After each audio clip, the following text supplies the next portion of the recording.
नमस्कार, मैं हूं वीरेंद्र कुमार झा और आप इस समय देख रहे हैं खबर तक। दर्शकों, इन दिनों देश की राजनीति में एक नई प्रवृत्ति तेजी से पनपती चली जा रही है, बढ़ती चली जा रही है और यह प्रवृत्ति है सत्ता शीर्ष पर बैठे हुए राजनेता के द्वारा जरूरत पड़ने पर भी अपने पद से इस्तीफा नहीं देने की प्रवृत्ति। पश्चिम बंगाल की एक ऐसी घटना इस समय देश की राजनीति में पूरी सुर्खियां बटोर रहा है और यह मामला है पश्चिम बंगाल की मुख्यमंत्री ममता बनर्जी के द्वारा मुख्यमंत्री के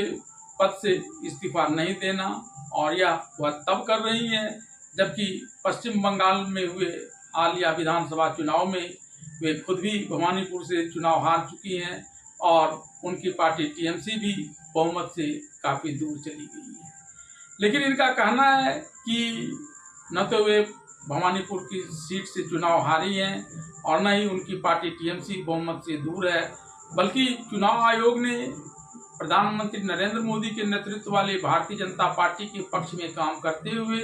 जबरन उन्हें भी भवानीपुर की सीट से चुनाव हराया है और उनकी पार्टी टीएमसी को भी बहुमत से दूर रखा है। और जब वे बहुमत में हैं नैतिक रूप से, जैसा कि उनका कहना है, तो फिर मुख्यमंत्री के पद से उनके लिए इस्तीफा देना कोई जरूरी नहीं है और यह कहते हुए वे जिद पर अड़ी हुई है। वैसे भी मुख्यमंत्री ममता बनर्जी का कार्यकाल 7 मई तक है और तब तक उन्हें मुख्यमंत्री के कुर्सी से कोई नहीं हटा सकता। अब इसके बाद जो कुछ होगा वह 7 मई के बाद ही होगा। इस बीच में आपको ऐसी ही एक दूसरी घटना की जानकारी देता हूं। आपको 2024 के एक घटना का स्मरण होगा जबकि दिल्ली के मुख्यमंत्री अरविंद केजरीवाल को ईडी ने गिरफ्तार कर जेल में डाल दिया था। लेकिन जेल में डालने के बावजूद उन्होंने मुख्यमंत्री के पद से अपना इस्तीफा यह कहते हुए नहीं दिया था कि उनके ऊपर ईडी ने जिस शराब घोटाले का आरोप लगाया है वह बिल्कुल झूठा है। वे कट्टर ईमानदार हैं और ईडी और दूसरी सीबीआई जैसी जांच एजेंसियां प्रधानमंत्री नरेंद्र मोदी के नेतृत्व वाले बीजेपी के पक्ष में काम करते हुए जबरन उसे जेल में डाला है। उस समय जब वे जेल में थे और मुख्यमंत्री की कुर्सी से उन्होंने इस्तीफा नहीं दिया था, तब वे जेल से ही दिल्ली की सरकार व्यवस्था चला रहे थे और उस समय शासन व्यवस्था किस प्रकार की रही होगी या आप लोग भी अच्छी तरह से जानते होंगे, क्योंकि तब सभी समाचार माध्यम इस प्रकार की खबरों को प्रमुखता से प्रकाशित कर रहे थे। अब चर्चा पश्चिम बंगाल की मुख्यमंत्री ममता बनर्जी के द्वारा चुनाव आयोग पर यह आरोप लगाते हुए कि उसने जबरन उसे भवानीपुर सीट से हराया है और उसकी पार्टी टीएमसी को बहुमत से दूर रखा है, मुख्यमंत्री की कुर्सी से इस्तीफा नहीं देने पर अड़ी हुई है। तो वहीं दूसरी तरफ अब चुनाव आयोग भी हरकत में आ गया। उसने भी एक नोटिफिकेशन जारी कर दिया कि पश्चिम बंगाल की चुनाव प्रक्रिया पूरी हो गई है और अब राज्यपाल पश्चिम बंगाल में बहुमत प्राप्त दल यानी भारतीय जनता पार्टी के विधायक दल के नेता को पश्चिम बंगाल का मुख्यमंत्री बना सकते हैं। लेकिन वहीं दूसरी तरफ ममता बनर्जी इस बात पर अड़ी हुई है कि वे किसी भी हालत में मुख्यमंत्री के पद से इस्तीफा नहीं देंगी, तो वहां संवैधानिक संकट उत्पन्न हो गया है और इसे लेकर कई लोगों के मन में यह बात उठने लगी है कि क्या इस बात को आधार बनाते हुए राज्यपाल ममता बनर्जी को जेल में डाल देंगे और तब उनसे जबरन मुख्यमंत्री का पद छीनेंगे। इस बात की जानकारी के लिए आप भी इस वीडियो के अंत तक बने रहिए, आपको सारी बातों की जानकारी मिल जाएगी। दरअसल 7 मई तक जब तक कि ममता बनर्जी का कार्यकाल है तब तक तो उन्हें कोई भी मुख्यमंत्री के पद से नहीं हटा सकता है। लेकिन उसके बाद जो पश्चिम बंगाल में संवैधानिक संकट उत्पन्न होगा,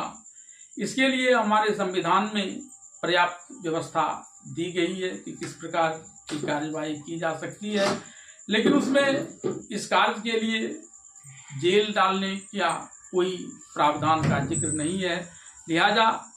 सिर्फ इस बात के लिए राज्यपाल चाहे भी तो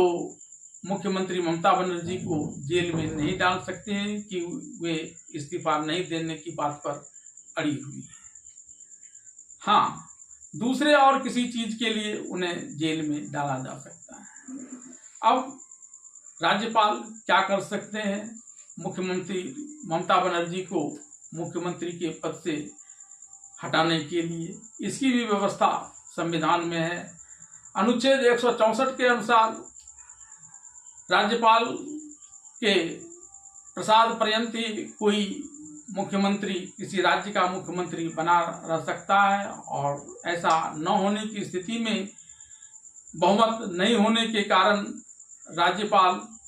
उस राज्य के मुख्यमंत्री और उसकी सरकार को डिसमिस कर सकते हैं, उसे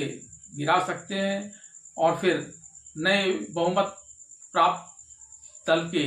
नेता को वहां का मुख्यमंत्री बना सकते हैं। इसके अलावा राज्यपाल के पास संविधान ने अनुच्छेद 356 का भी एक प्रावधान दिया है, जिसके अनुसार वे इस राज्य में राष्ट्रपति शासन लगाने की सिफारिश कर सकते हैं। लेकिन अगर उन्होंने ऐसा किया तो फिर भारतीय जनता पार्टी, जिसे पश्चिम बंगाल के विधानसभा चुनाव में बहुमत प्राप्त हुआ है, वह कुछ दिनों तक के लिए सत्ता सुख से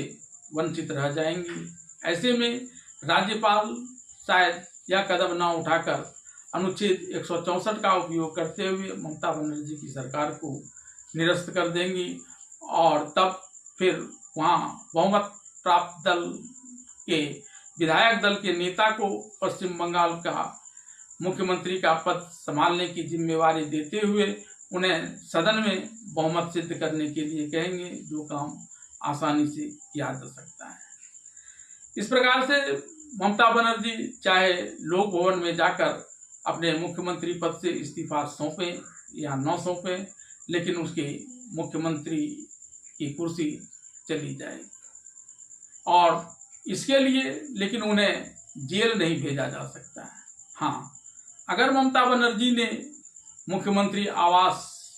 खाली नहीं करने का निर्णय लिया या और किसी दूसरे प्रकार का गतिरोध उत्पन्न करने की चेष्टा की, तो बेशक जो नए मुख्यमंत्री बनेंगे वे अपने अधिकारों का प्रयोग करते हुए मुख्यमंत्री से निरस्त हुए ममता बनर्जी को जेल में जरूर डलवा सकते हैं।